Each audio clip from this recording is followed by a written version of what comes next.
வணக்கம்.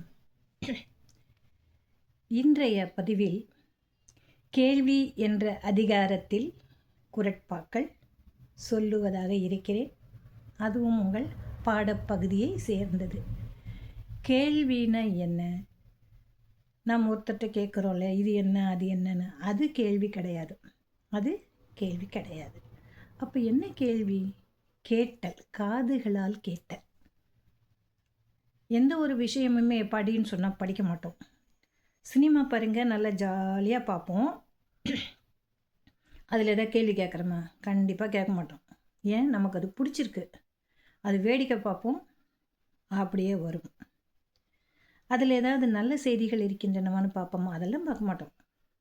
அது ஒரு கேளிக்கை, சந்தோஷத்தை கொடுக்கக்கூடிய, அதாவது அப்படியே ஸ்ட்ரெஸ்ஸில் இல்லாமல் கொஞ்சம் மனசை திருப்புறதுக்கு, திசை திருப்புவதற்கான ஒரு வழியாக சினிமா இருக்குது. அதனால் நம்ம அதுக்கு ஒன்றும் பெருசாக அர்த்தம் எடுத்துகிட்டு போகிறதில்ல. முன்னிருந்த மாதிரி இப்போ படங்களும் இல்லை. அதனால் நம்ம அதுக்கு போக வேணாம். இப்போ கேள்வினா என்ன? கேள்வி ஞானம், கேட்டல். நிறைய பேர் நம்ம பார்க்குறோம், பார்வையற்றவர்கள், மாற்றுத்திறனாளிகள்னு சொல்கிறோம் இல்லையா? அவங்க காதால் கேட்குறாங்க. எந்த ஒரு விஷயத்தையும் காதுகளால் உன்னிப்பாக கவனித்து அல்லது கூர்ந்து கவனித்து அதை அவங்க சொல்கிறாங்க இல்லையா? மிக சிறப்பாக செயல்படுகிறார்கள். அவங்கள எந்த விதத்துலையுமே குறை சொல்ல முடியாது. அப்போ இந்த கேள்வி என்பது எவ்வளவு முக்கியத்துவம் வாய்ந்தது, சிறப்பானதுன்னு நமக்கு புரிய வருகிறது இல்லையா? அப்போ நம்ம என்ன செய்யணும்? படிக்க இஷ்டம் இல்லையா? யாராவது அந்த பாடத்தை பற்றி சொல்கிறாங்க, அப்போ கவனித்து கேளுங்க. அவ்வளோதான், கேளுங்க. ஏன்னா நம்மளுடைய மூளை என்ன செய்யும்னா, நம்ம காதில் வாங்குகிற விஷயங்களை சப்கான்ஷியஸ்னு சொல்லக்கூடிய இடங்களில் கொண்டு போய் பதிய வச்சிரும்.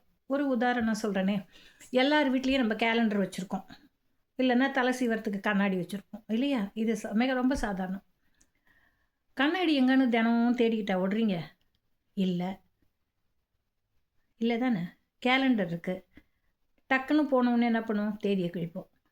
என் இதை காணும், கேலண்டர் எங்கே, கண்ணாடி எங்கே, டெய்லியாக கேட்குறோம். இல்லை, அவ்வளோ பார்க்குறோம். நம்ம மனசு என்ன பண்ணுது? பதிய வச்சுக்குது. அதே போல் தான் நிறைய பேர் திரை இசை பாடல்களோ அல்லது வேறு விஷயங்களோ காதில் கேட்டதை அப்படியே திரும்ப சொல்லுவார்கள்.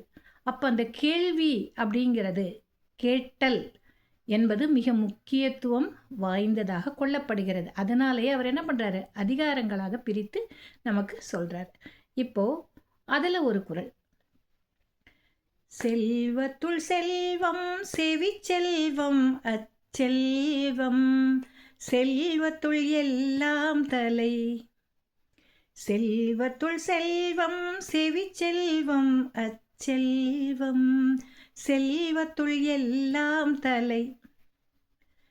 நாமகிட்ட இருக்கக்கூடிய மிகச்சிறந்த செல்வம், சொத்து என்ன அப்படின்னா கேட்டல். அதுதான் மிகச்சிறந்த செல்வம். அதைத்தான் சொல்கிறார் வள்ளுவனார். செல்வத்துள் செல்வம் செவி செல்வம். காது வழியில் முதல்ல நீ கேட்டு பழகு.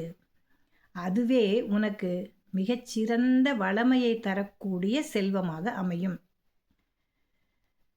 செல்வங்களில் மிகச்சிறந்தது மற்றவர்கள் சொல்லக்கூடிய நல்ல விஷயங்களை காதுகளில் கேட்டு